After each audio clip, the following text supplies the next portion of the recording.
그러면은 부동산을 현금을 부동산으로 바꾸려고 그러죠. 그렇죠. 네. 그런 과정에서 예를 들면 지금 현재 이렇게 포트폴리오를 하는데 지금 상황이 코로나 바이러스로 인해서 경제가 좋아요, 안 좋아요? 안 좋아요. 안 좋죠. 그다음에 지금 우리나라가 처음에 코로나 바이러스가 중국에서 발생해가지고 한국에서 엄청나게 확진자가 많이 나왔잖아요. 네. 그때 미국에서는 확진자가 없었죠. 네. 그 당시에. 네. 그럴 때 뭐냐면은 한국은 경제가 안 좋아질 것이라는 생각이 들어. 미국은 변화가 없을 것 같아. 그럼 상대적으로 돈을 내가 현금으로 가지고 있다 할 때 원하고 달러가 있을 때 어떻게 하는 게 나을까? 원화를 달러로 바꾸는 게 나았고. 근데 한국 경제가 안 좋아할 것이라면 한국에도 돈 빌려주고 있으면 뛸 가능성이 많겠죠. 네. 그러니까 이놈을 얼른 바꿔가지고 미국에다 빌려주겠다. 네. 미국에다 빌려주려면 한국에 있는 돈을 미국에다 빌려주려면 원화를 가지고 뭘로 바꿔야 돼? 달러로 바꿔야죠. 그래서 달러의 수요가 늘어나는 거예요. 그럼 달러의 수요가 늘어나는 것은 그러면 환율이 상승하겠죠. 네. 그런 것은 뭐냐면은 이런 것은 수출하고 수입하고는 상관이 없잖아요. 네. 이것을 자산시장 접근법이라고 해요. 자산시장 접근법. 그러니까 이런 것을 자산시장 그래요. 자산시장에서 내가 달러에 대한 수를 더 많이 사겠다는 거죠. 다른 걸 줄이고. 네. 그러다 보면 달러 가격이 올라간다. 네. 그래서 이것을 환율 인상이 발생한다고 말이죠. 그러니까 오히려 지금 코로나 바이러스 환율이 상승한다는 것은 무역수지 이것을 수출하고 수입을 무역수지라고 그러거든요. 수치 차이를 네. 무역수지 때문에 발생했다기보다는 자산시장의 그 어떤 미래에 대한 예상 때문에 자산시장에 변화가 생겨서 되도록이면 국내 채권보다는 외국 채권, 국내 통화보다는 외국 통화를 가지고 있는 것이 내가 맞을 것 같다. 그렇기 때문에 바꾸다 보니까 네. 그 당시에서 원화는 팔아야 되고 달러는 사야 되니까 달러 가격이 올라가서 환율이 상승했을 거죠. 이런 접근법을 자산시장 환율 결정론이라고 해요. 자산시장. 그러니까 지금은 자산시장 환율 접근 방법에 의해서 환율이 상승했을 가능성이 많다는 거죠. 반드시 그랬다는 것은 이제 실증적으로 해봐야 되는데 우리가 공부하는 입장에서는 어떤 것이니까 그래서 자산시장 접근법을 이해하는 데도 도움이 되고 환율이 여러 가지 경로로 바꿀 수 있는데 그 중에 하나가 무엇이고 특히 코로나 경제 위기 속에서 환율 상승은 어떤 것에 의해서 이루어졌을까 하는 것을 생각해 볼 수 있는 계기가 되는 거죠. 네. 알겠어요? 네. 그래서 이게 자산시장 접근법은 챕터 그 3에 보면은 챕터 3에 보면은 이 접근법이 나와요. 그러니까 내가 챕터 3를 지금 당장 원래는 수업은 차근차근 해야 되는데 사실은 어떤 현상을 설명하기 위해서는 모든 챕터가 다 필요하거든. 코로나 경제를 내가 설명하기 위해서 우리가 챕터가 9챕터로 되어 있거든요. 네. 9챕터를 다 사용하겠다. 중요한 것은 뭐냐면 챕터를 한 단계 한 단계 이해하는 게 중요한 게 아니라 코로나 바이러스 상황에서 경제가 어떻게 될 것인가를 이해하기 위해서 각 챕터가 필요하다. 네. 그렇게 하는 게 더 낫지 않아요? 맞아요. 그래서 저는 이렇게 접근을 하겠다. 자, 여기까지 해서 지금까지 잘 따라올 수 있었어요? 네. 오늘 이제 정리를 하면은 자 정리를 합시다. 첫째, 코로나 바이러스 경제 위기는 비경제적인 경제적인 요인에 영향을 준 것이다. 네. 이것을 무슨 충격이라고 한다? 내부 충격이 아니고 외부 충격이다. 엑스터널 샥이다. 그러나 한국 경제, 전 세계 경제에 영향을 주죠. 그 중에서 가장 중요하게 일어난 것이 주식 폭락이었다. 주식 폭락. 근데 그 다음에 환율이 어떻게 됐다? 올라갔다. 그것이 이제 우리가 이제 무역 결제하는 시간에는 환율이 제일 중요하기 때문에 내가 먼저 환율을 이야기한다. 정리해서 환율이 상승했다. 환율이 상승했다. 왜 환율이 상승했냐? 달러 부족이 있기 때문에. 왜 달러가 부족했냐? 수입을 많이 해서 그러는데 그것보다는 그 이제 무역 수지 환율에 대해서 환율이 결정하는 것은 무역 수지의 수출과 수입에서 결정된다는 거 이론이 그거거든요. 네. 근데 그것보다는 자산 시장. 그러니까 모든 사람은 자산을 여러 가지 형태로 보유를 하는데 한국에 있는 자산보다는 미국에 있는 자산, 해외 자산이 더 안전할 것 같다. 그래서 한국에 있는 자산을 팔고 미국 자산을 살라고 그러니까 달러가 필요하잖아요. 네. 원화는 팔아야 돼요. 네. 그러니까 상대적으로 원화는 공급이 늘어나는 거고 달러는 수요가 늘어나기 때문에 환율이 상승하는 것이다. 그래서 환율 상승이 어떻게 보면 자산 시장 접근법이다. 자산 시장 접근법. 오케이? 네. 이렇게 해서 일단 코로나 바이러스로 환율 상승에 대한 원인을 나름대로 경제 이론을 가지고 설명을 해본 거예요. 네. 꼭 정말로 그러냐 하는 것은 그 다음 문제고 지금 현재에서는 그럴 수도 있겠구나. 그 정도 이해하면은 경제를 이해하는 데 도움이 되죠. 네. 오케이? 네. 네, 여기까지. 그 다음에 코로나 경제 위기에서 가장 나타난 증상이 주식 폭락이었잖아요. 네. 주식이 폭락했어요.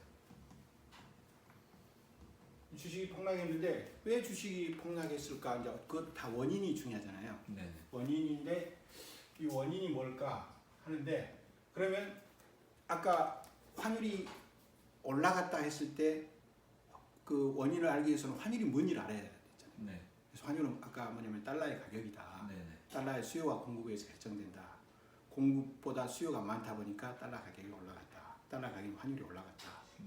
아주 쉽죠? 네. 그래서 근데 주식도 그러면 주식은 무엇이고 왜 주식이 폭락했냐? 주식이 뭐죠? 한마디로 말해서 주식이 뭐예요? 회사를 회사. 하는 거죠. 그 회사의 가치예요. 회사의 가치. 네. 회사의 가치예요. 회사의 가치를 분할해놓은 거예요. 네. n분의 1로 분할해놓은 거예요. 회사의 가치를 분할해놓은 거예요. 몫을 분할하는데 왜 회사 가치는 무엇에 의해서 결정될까? 어떤 회사는 가치가 높을 수 있고 어떤 것은 가치가 낮을 수 있죠. 아까 환율은 달러의 가격이라고 했죠. 네. 그러니까 회사의 가격이라고 생각합니다. 네. 회사. 근데 회사의 가치는 무엇에 의해서 결정될까? 그 가격 어떤 회사는 가치 없고 어떤 회사는 회사의 역량에 의해서. 그렇죠. 회사의 역량. 회사의 역량은 뭘까? 회사의 역량은 뭘까요? 무엇이 회사의 역량이에요? 회사는 뭐 하는 것이? 무엇을 추구하는 것이? 이윤을 추구하는 거죠. 그래서 이윤은 지금 회사는 그냥 하루만 하고 말아 아니면 계속 해야 돼. 계속이요. 계속 해야 되니까 이윤이 계속 나야죠. 네. 그러니까 이윤이 그것을 계속 나야 되면은 현재 이윤이 아니고 무슨 이윤? 미래 이윤이에요. 미래 이윤의 가치예요. 미래 이윤의 가치를 모아놓은 것이 주식 가격이다. 그럼 코로나 바이러스로 회사가 잘 될 것 같아요. 모든 회사 대부분 회사가 잘 될 것 같아요. 안 될 것 같아요. 안 될 것 같아요. 안 될 것 같아요. 그것은 뭐냐면 안 될 것 같다는 것은 뭐냐면 예상이라고 해요. 예상. 네. 미래에 대한 예상. 영어로는 expectation이라고 해요. 네. 예상. 예상이 좋아 안 좋아? 안 좋아요. 안 좋으면은 이게 미래 회사 가치가 떨어질 것 같다. 그러면은 주식 가격이 떨어지겠죠. 네. 떨어질 것 같으면은 예상을 하면 지금 어떻게 하는 게 나아? 팔아놓은 게 낫죠. 올라가려면 샀는데 떨어질 것 같으니까 지금 안 떨어져서 떨어질 것 같아 예상인데 그러니까 지금 파는 거예요. 모든 사람이 예상을 그렇게 하면 실제로 돼버려요. 그래서 주식 가치가 미래 그러니까 다시 말해서 회사가 사업 비즈니스가 안 될 것 같다. 네. 그러니까 그 회사 비즈니스의 가치의 총합이라고 볼 수 있는 주식이 떨어지는 것이다. 그러니까 이건 전반적으로 주식 가격이 떨어진다는 말은 무슨 말이냐면 경기가 전반적으로 안 좋을 것이라고 생각하는 거죠. 코로나 바이러스로 인해서. 코로나 바이러스는 경제적인 요인은 직접적인 것은 위생적인 요인이에요. 네. 생물학적인 요인인데 그것이 경제적인 요인으로 들어와서 미래에 대해서 부정적인 전망을 일으키는 거죠. 그래서 그 부정적인 전망으로 끝난 게 아니라 떨어질 것 같으니까 실제로 팔아버린 거예요. 주식 가격이 폭락한다. 그래서 이것이 원인이다. 그러면 그 말은 무슨 말이에요? 다시 말하면 미래 경제 전망을 부정적으로 보는 거예요. 밝게 보는 거예요. 어둡게 보는 거예요. 어둡게요.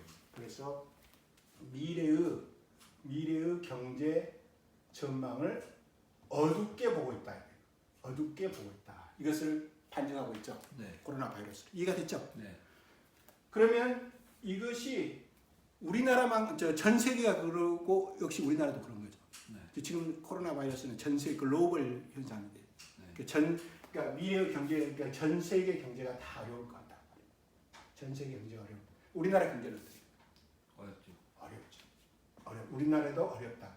미국은 어렵죠. 미국도 어렵다. 다 어려워. 그러면은 이 어려우면은 어려울 것 같은데 그럼 계속 푹 깔아놓는 거야. 네. 그러면 가만히 놔둬야 돼 아니면은 깔아앉지 않도록 그러니까 많이 깔아놓는 것을 좀 적게 깔아앉게 하거나 깔아앉지 않게 하거나 내려가려고 해서 올라가게 하거나 뭔가 필요하죠. 그래서 그것이 필요하다 하는 것은 뭔가가 필요해. 뭔가가 필요해. 이것을 뭐 대책이 필요하죠. 네. 근데 정부의 대책은 뭐라 그러죠? 대책도 민간인들이 할 수 있지만 정부의 대책을 뭐 금리 가지고 그러니까 그 정부의 대책을 글자로 뭐라 영어로 내용이에요. 정책이요? 정책이라고 그러죠. 그래서 정책이라고 해요. 팔러시라고 해요. 그래서 팔러시라는 것은 정부의 대책을 팔러시라고 해요. 그러니까 정부가 뭔가 할 수 있겠죠. 그러면 이때 최초의 정부가 할 수 있는 가장 first priority가 뭘까요? 정부가 할 수 있는 것은 여러 가지 그 기구가 있잖아요. 네. 이 기구를 조작을 해야 돼. 경제적인 영향을 줄 수 있는 경제가 깔아앉으려고 하면 얼른 올려줘요. 또 너무 올라가려고 하면 좀 낮춰주고 슬로우 다운 해주고. 네. 그게 필요하죠. 지금 최초로 했던 경제 정책이 뭐예요? 전 세계적으로 봤을 때. 특히 미국에서 했던. 금리요? 그렇죠. 그럼 미국에서 뭐 했어요? 금리를 어떻게 했어요? 낮췄나요? 낮췄어요, 올렸어요. 대책. 낮췄어요. 금리를 인하했다. 인하하고 하락의 차이는 무슨 저 뉘앙스가 상당한데 인하하고 하락의 차이는 다 내려가는 것은 내려간 건데 인하하고 하락은 어떤 차이가 있는지 알아요? 하락은 그냥 떨어진 거. 그냥 떨어진 거. 인하는 인위적으로. 그렇지. 네. 정부가 떨어뜨린 것은 인하고 시장의 수요 공급에서 떨어진 것은 하락이에요. 그 뉘앙스 알았죠? 네. 금리가 하락한 게 아니라 금리를 인하시킨 거예요. 그래서 거의 미국 금리를 무슨 금리로? 제로 프로젝트 금리로 인하를 시켰어요. 그러면 이제 금리에 대해서 좀 알아야 되겠죠. 네. 금리가 뭐냐? 금리는 그냥 이자율이라고 생각하면 돼. 이자라고 생각하면 돼. 이자. 물건을 빌리면은 이자를 줘야죠. 빌려주면 이자를 받죠. 그래야 안 그래요? 네. 돈을 빌려주고 빌리면서 이자를 주는 거예요. 주고 받는. 근데 이자율은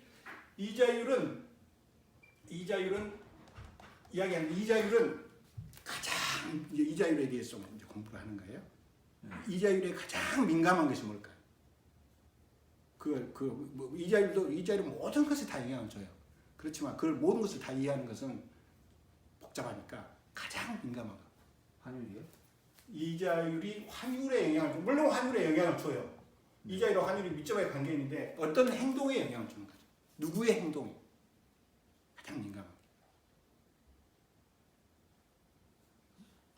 예금자요? 네? 소비자? 이자하고 소비자는 주로 소비자는 뭐 하는 사람들이에요? 물건 사는 사람. 소비하는 사람이죠. 소비는 하는데 소비는 어디서 무엇을 빼주는 것이 소비예요. 자기가 시장에 돈을 벌죠. 네. 그걸 소득이라고 하거든요. 소득인데 이 소득에서 뭘 빼주면 소비가 나와. 지출이요?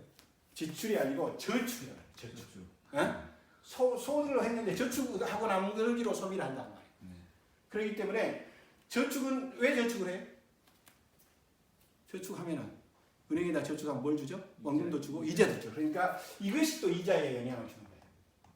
이자에 영향을 주는 거예요. 그러니까 인리는 이렇게 학생이 이야기했던 것처럼 소비자한테 저축에 영향을 주기도 해요. 근데 그것보다 더 민감한 게 있어요. 금리에서 제일 민감한 건 소비자가 예를 들면 생산자 기업에 영향을 주는 거죠. 기업의 어떤 부분에 영향을 줘요. 이것을 그 경제도 모든 것을 다 알아도 아주 중요한 부분은 꼭 알아야 돼. 이자 하면은 딱 그걸 생각해야 되는 게 한 가지 있어요. 대출이요? 그렇죠. 대출을 받죠. 기업이 대출 뭐 하려고? 투자. 그렇죠. 그러니까 대출을 받아서 하는데 기업이 대출을 받는데 대출을 목적하는 것이 투자죠. 그러니까 투자에 영향을 주는 거예요. 이자가 올라가면은 대출 비용이 늘어나잖아요. 네. 그렇죠. 그럼 투자를 줄이겠죠. 네. 근데 이자를 떨어뜨리면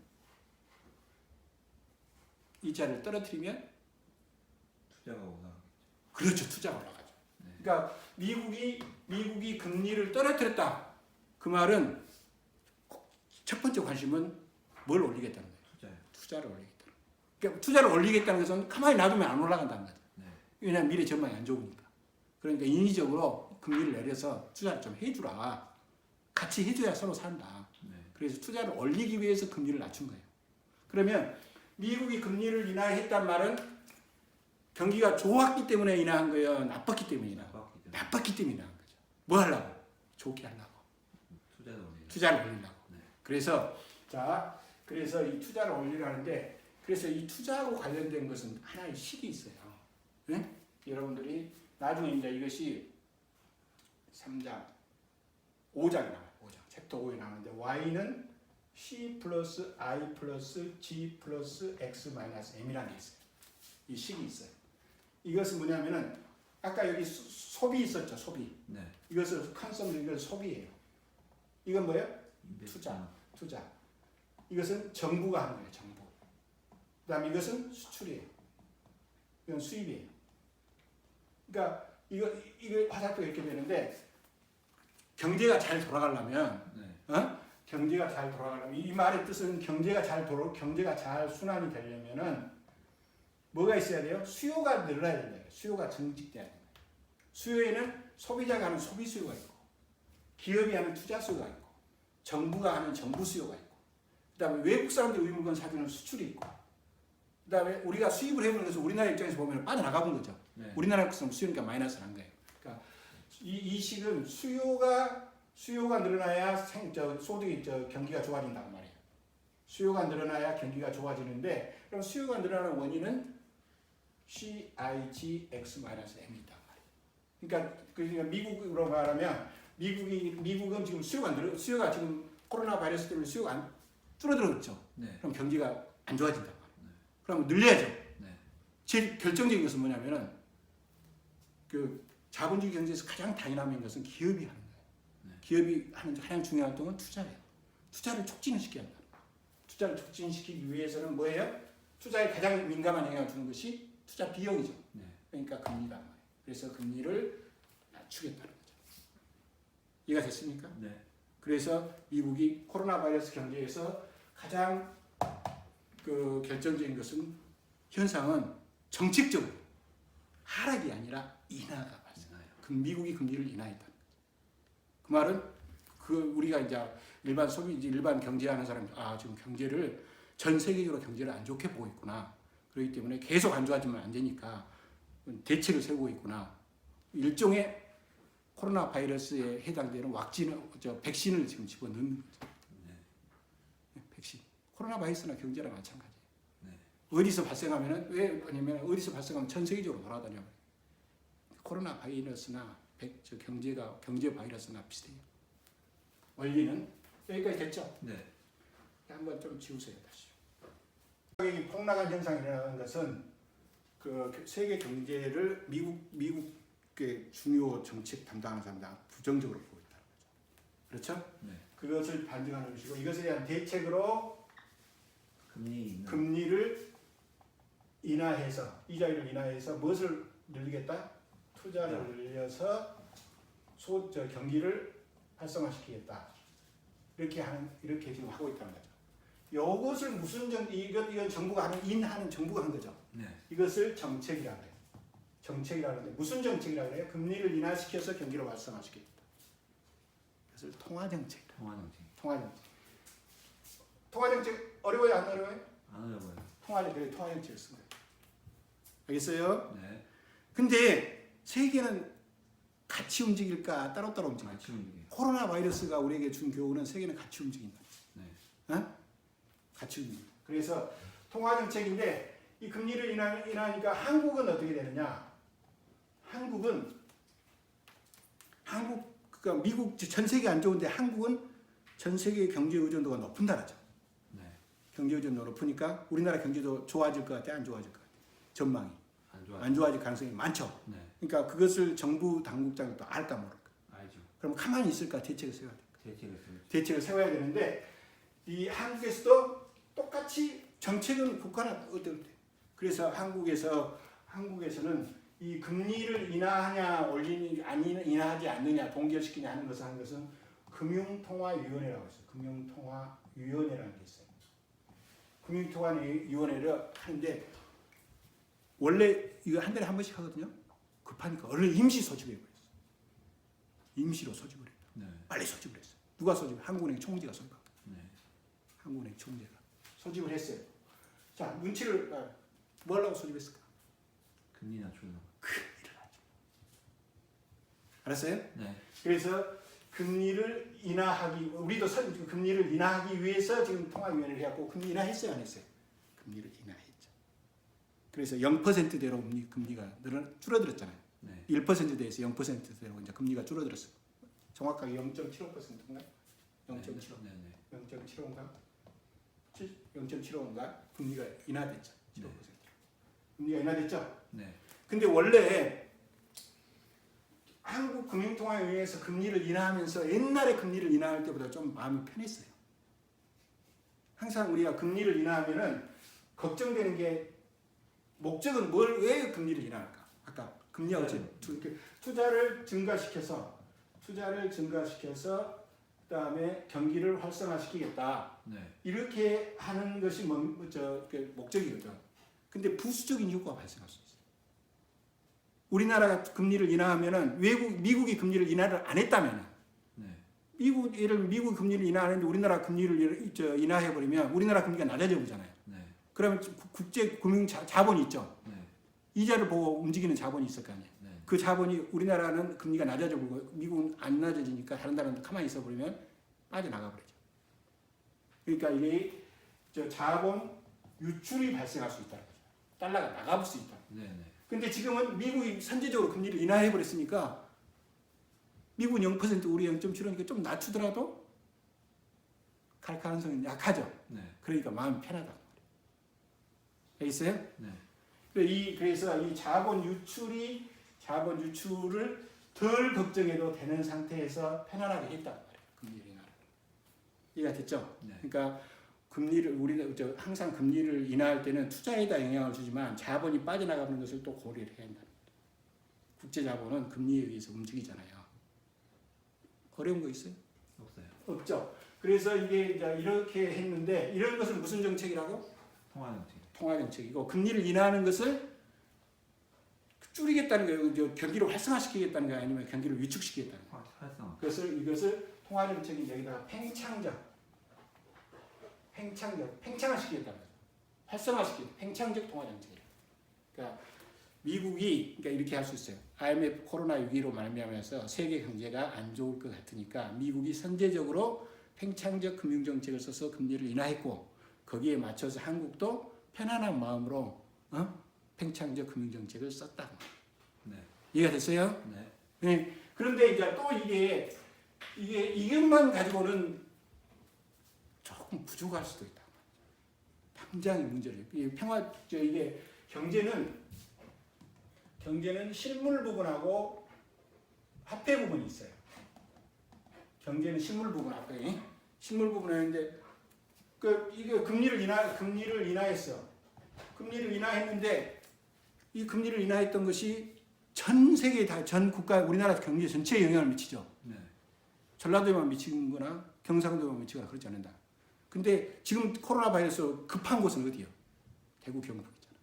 그러니까 대구 경북인데 대구 경북이기 때문에 대구 경북에다가 집중적으로 좀 자금을 투여해야 할 필요가 있다. 네. 할 때는 통화 정책은 제너럴하게 하니까 전체적으로 영향을 주는데 조금씩 다 같이 영향을 준단 말이죠. 네. 그러니까 금리를 인하하면 대구 경북 금리는 인하하고 전라도 금리는 인하 안 하고 막 그렇게 되는 게 아니잖아요. 네. 그렇기 때문에 이것은 금리 인하는 전반적으로 미친다. 그러나 지금 충격은 특정 지역의 특정 품목에 대해서 일어나고 있잖아요. 그러기 위해서는 이런 부분에 좀 급하게 해야 되겠다 할 때는 정부가 다른 정책을 써야죠. 통화 정책하고 달리. 그러면 왜 정부는 돈을 찍든 빌리든 해가지고 빨리 예산을 편성해가지고 돈 뿌려야죠. 네. 그래서 뭐에서 그것을 뭐냐면은 추경 예산을 편성한다. 추경. 네. 추가로. 네. 옛날에 예산을 편성했는데 그거 갖고는 안 되겠다. 추경. 이걸 추경 예산을 편성해서 이것을 늘리겠어요, 줄이겠어요? 예산을 줄여버려 늘려야 돼. 늘려서 대구 경북에다 보내야 돼요. 네. 보내야 되는 이 추경 예산을 편성하는데 뭐 몇 조, 뭐 10조, 5조 이렇게 할 수 편성할 수 있죠. 네. 그러면은 그 돈을 어디서 이거 편성해가지고 그러면 쓰면은 당장 급한 것을 빨리 할 수 있죠. 네.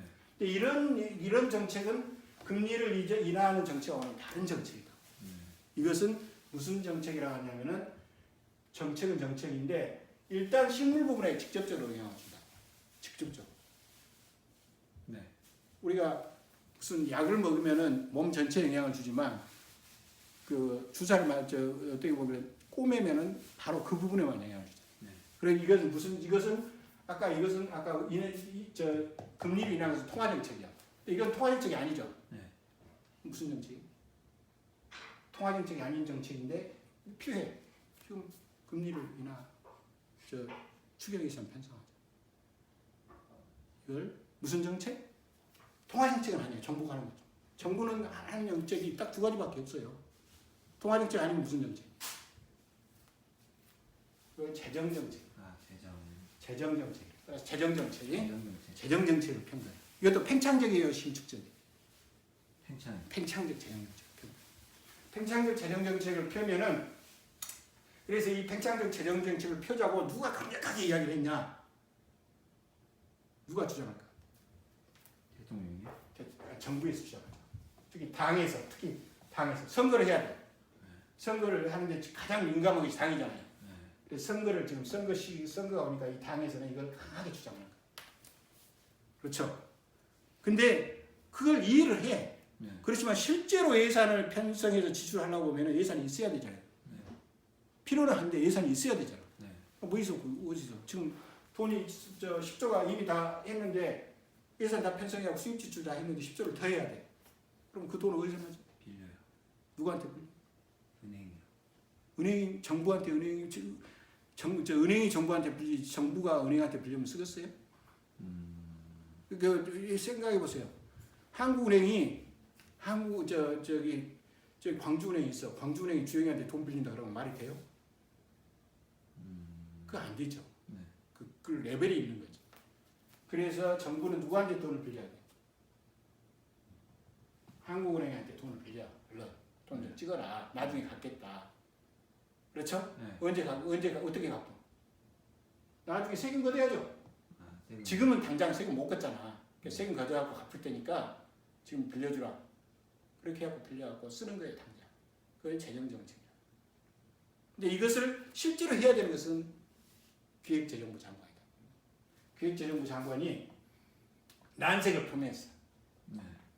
그러고 이거 난색을 표명하니까 이 싸움이 된 거예요. 여기서 힘이 더 세잖아요. 해임시키겠다고. 전문가의 견해를 무시하냐. 이게 하면은 이렇게 생기면 이제 이게 무슨 문제가 발생하냐면은 돈을 찍어내야 되는 거예요. 당장. 네. 그래 무슨 문제가 발생했어? 돈이 너무 많아요. 돈이 많아지면 뭐가 돼요? 뭘 걱정해요? 환율이요? 물가를 걱정해. 물가. 여기서 이제 물가야. 통화량은 통화량이 증가하면 물가가 상승하는 거예요. 그 물가가 변해버리면 또 이게 복잡하기 때문에 또 이게 경기가 안 좋아지는 것도 문제지만 물가가 너무 올라가 버린 것도 문제이기 때문에 이때는 물가를 걱정해서 이것은 아직은 아닌 것 같다. 근데 여기서 갈등이 생긴 거예요. 누가 오느냐 그러냐를 떠나서 그러니까 선거를 치러야 되는 상황에는 금융정책도 필요하고 재정정책도 동시에 필요하다. 이렇게 생각하는 거고 그 기획재정부에서는 아직은 아니다. 이 정도 갖고도 할 수 있다. 이렇게 생각하는 거라고. 실제로 그것도 필요하지만 당장 어떻게 하는가 대책이 없다. 이렇게 할 수 있는 거죠. 그래서 재정정책하고 통화정책. 재정정책하고 통화정책을 통해서 사람들이 이제 돈도 안 쓰려고 그래요. 그러니까 이런 하는 거예요. 나 금리 내릴 테니까 돈 좀 써라. 편하게. 나는 알고 있다. 여러분들이 어렵다는 것을 알고 있습니다. 그러나 모두 다 어렵다 해서 모두 다 안 써버리면 경제가 가라앉아 버립니다. 그러니까 적극적으로 투자도 하십시오. 이 자리를 알겠습니다. 저축하지 말고 소비하십시오. 이 자리에 올리면 저축을 많이 해보잖아요. 저축하지 말고 소비하십시오. 그러니까 아까 Y는 C 플러스 I 플러스 G 플러스 X 마이너스 M. 내가 쓰겠어. 기업은 소비를 하시오. 소비자는 소비하시오. 정부는 투자를 하십시오. 그러면 이놈이 늘어나면은 또 수출도 환율도 적절하게 관리해서 수출을 늘릴 테니까 그래서 이놈이 경기가 활성화되도록 하겠어. 그러고 적극적으로 지금 정책을 펴고 있는 거예요. 코로나 경제에서 어떤 식으로 시스템이 움직이고 있는지는 많이 이해가 됐죠. 네. 그러니까 지금 나름대로 그 이슈를 가지고 경제가 활성화되지, 경제가 좀 침체될 것이라는 예상, 당장 물론 침체가 되고도 있지만 예상 때문에 미리 선제적으로 재정 정책하고 통화 정책을 펴고, 이것이 우리나라만 갖고는 안 돼요. 국제적 공조가 필요하다는 거죠. 선진국하고 일본도 해주고 중국도 해주고 그래야 전반적으로 금리를 다 낮춰줘야만이 경제가 활성화될 수 있다.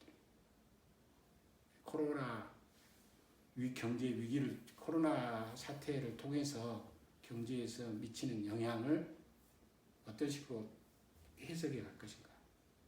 그래서 여러분들이 이제 배우는 그 국제결제론 교재에서 재정정책하고 통화정책은 조정정책이라고 해가지고 조정정책이라고 해서 챕터 6장에 나와요. 챕터 6장.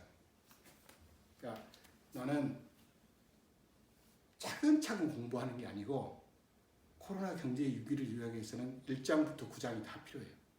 그때 갖다 쓰겠다는 거예요. 지금 챕터 6장까지 한 거예요. 네. 재정정책, 통화정책.